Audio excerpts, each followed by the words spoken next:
Halo semuanya, di sini saya akan kembali membuat video untuk jawaban soal nomor 2, yaitu mengenai cerpen. Ketika Anda disuruh mengerjakan cerpen di kelas 6, metode apa yang kamu gunakan untuk mengerjakan topik tersebut? Metode yang akan saya gunakan yaitu metode membaca. Kemudian, media apa yang kamu gunakan untuk mengerjakan topik tersebut? Media visual. Pendekatan apa yang akan kamu gunakan mengerjakan topik tersebut? Pendekatan kontekstual. Berikutnya, berikan alasan mengapa kamu memilih metode, media, dan pendekatan tersebut. Pertama, alasan saya memilih metode membaca karena metode membaca merupakan metode yang memiliki tujuan agar siswa mempunyai kemampuan untuk memahami teks bacaan yang diperlukan dalam belajar mereka.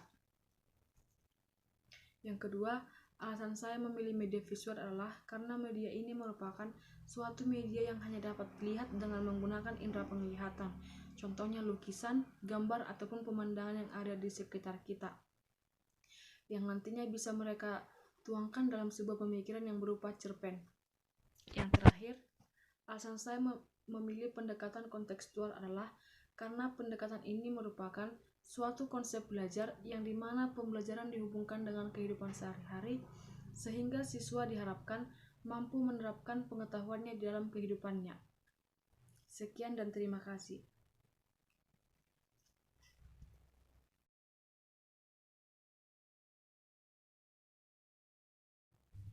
Selamat siang anak-anak ibu semua. Apa kabar hari ini?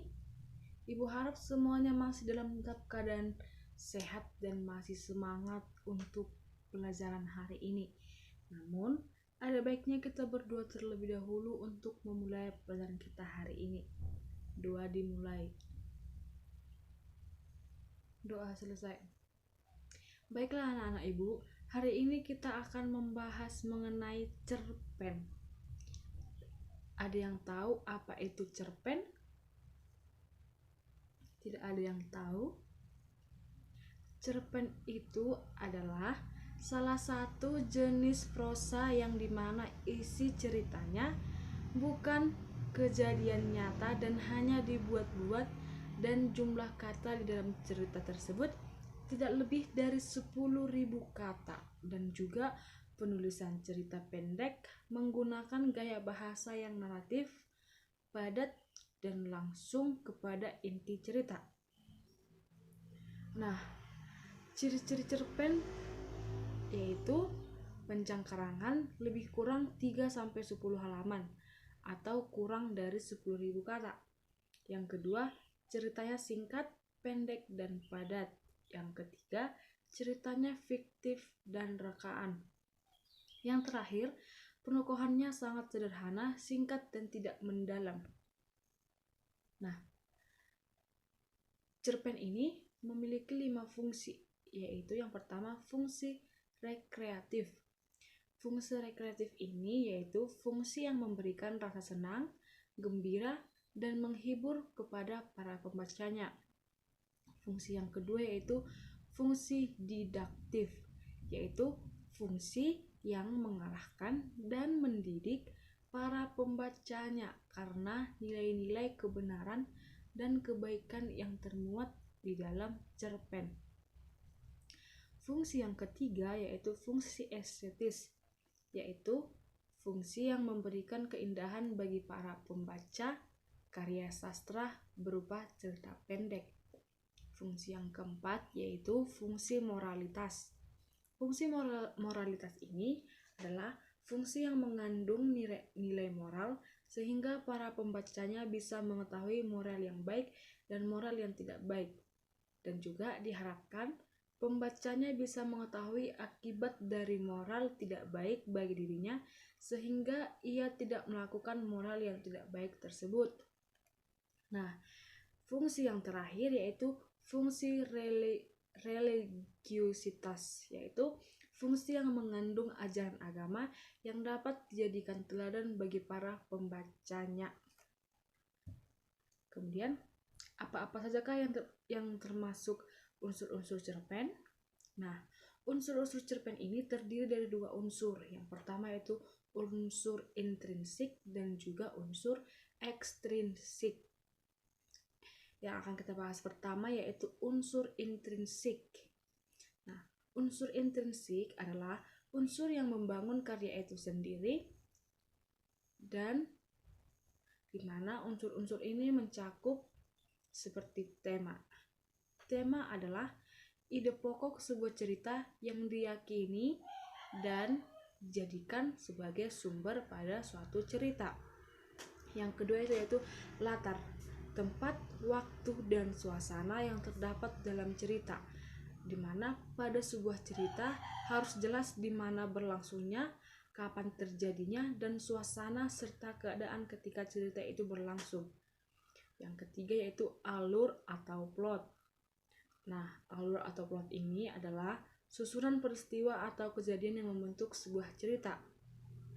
Alur ini sendiri dibagi menjadi 3 bagian. Yang pertama yaitu alur maju. Alur maju adalah rangkaian peristiwa yang urutannya sesuai dengan urutan waktu kejadian atau ceritanya bergerak ke depan terus.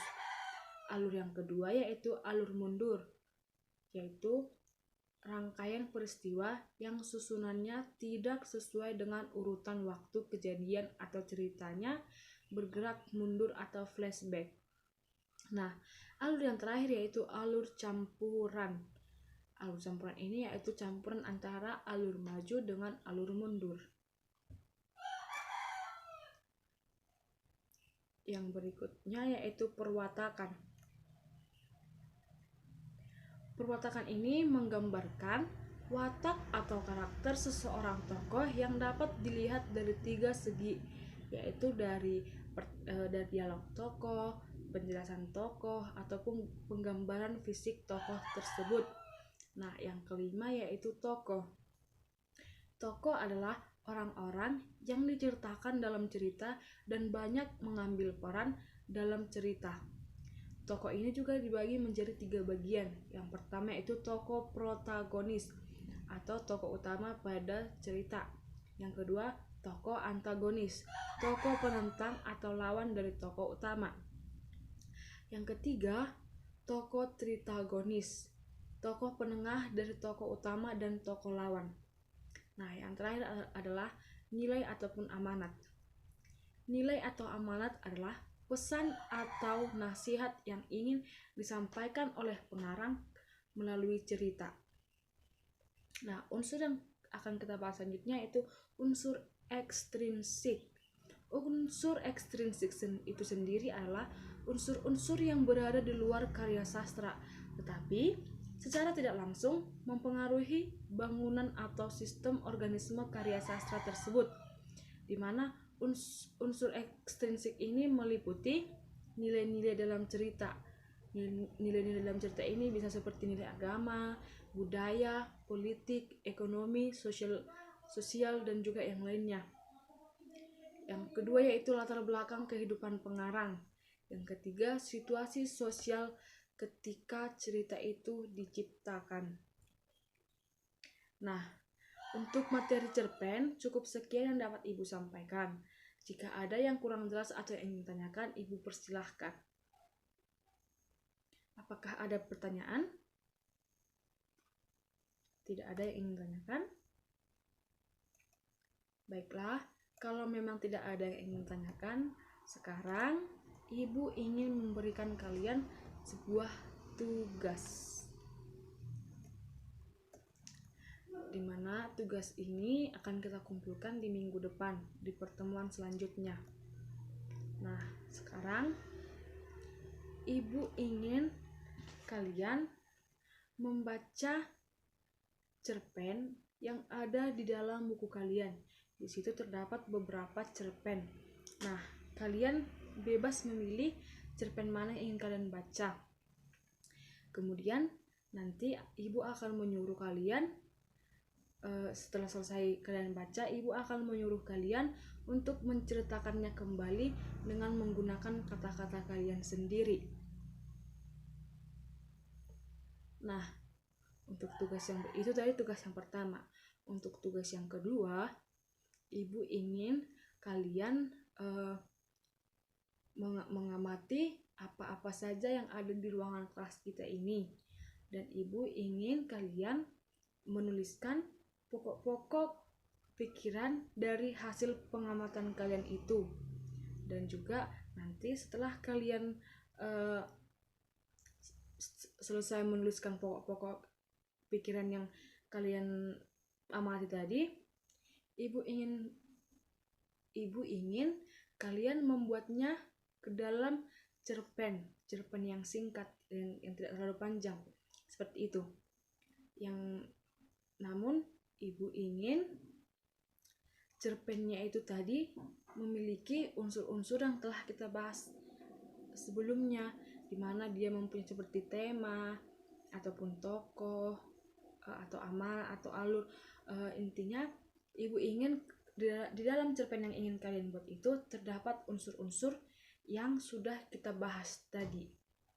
Nah, untuk tugas kita hari ini kita kumpul atau akan kita bahas di pertemuan berikutnya.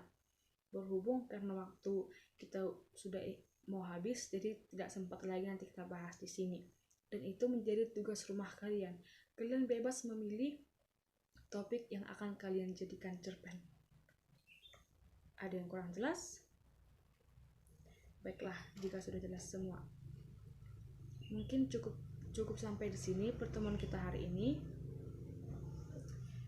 Ibu berharap kalian mengerjakan tugas ini dengan baik dan dengan semangat. Sebelum kita mengakhiri pilihan kita ini, ada baiknya kita berdoa.